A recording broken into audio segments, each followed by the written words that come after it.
तान्या बताएगी अरमान को कृष का सच। विद्या भड़केगी अभीरा पर।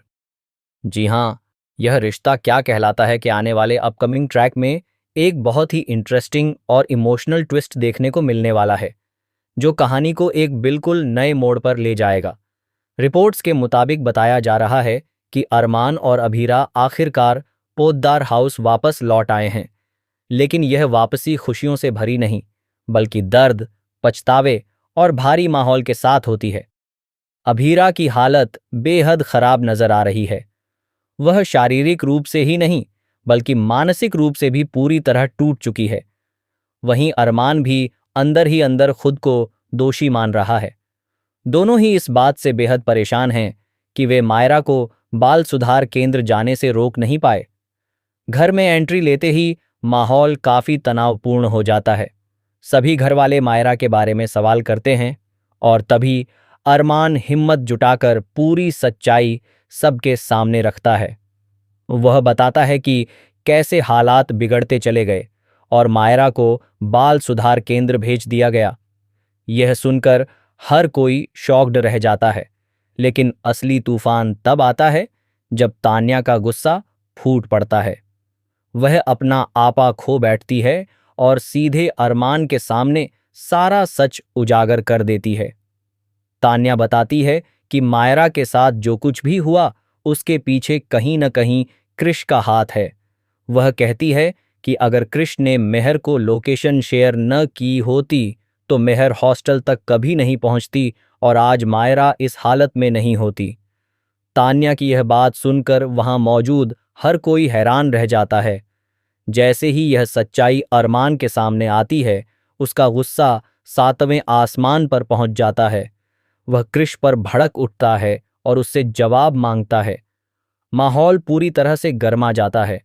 हालांकि कृष अपनी सफाई देते हुए कहता है कि उसका इरादा बिल्कुल भी गलत नहीं था।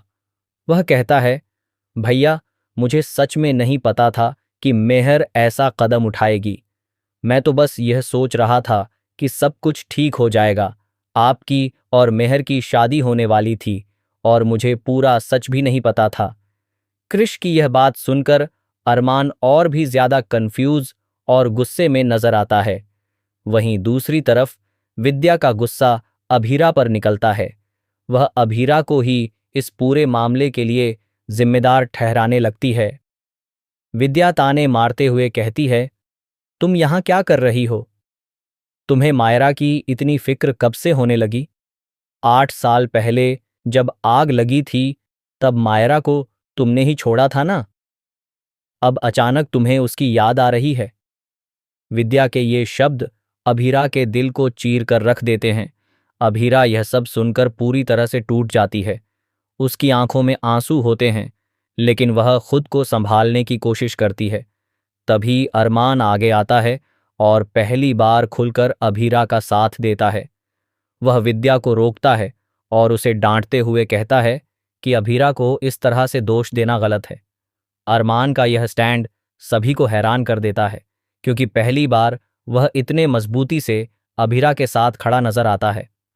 अब कहानी एक ऐसे मोड़ पर आकर खड़ी हो गई है जहां रिश्तों की सच्चाई, पुराने राज और नई गलतफहमियां सब कुछ एक साथ सामने आ रहे हैं।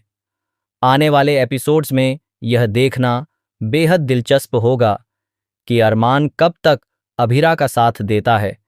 क्या कृष की गलती माफ की जाएगी?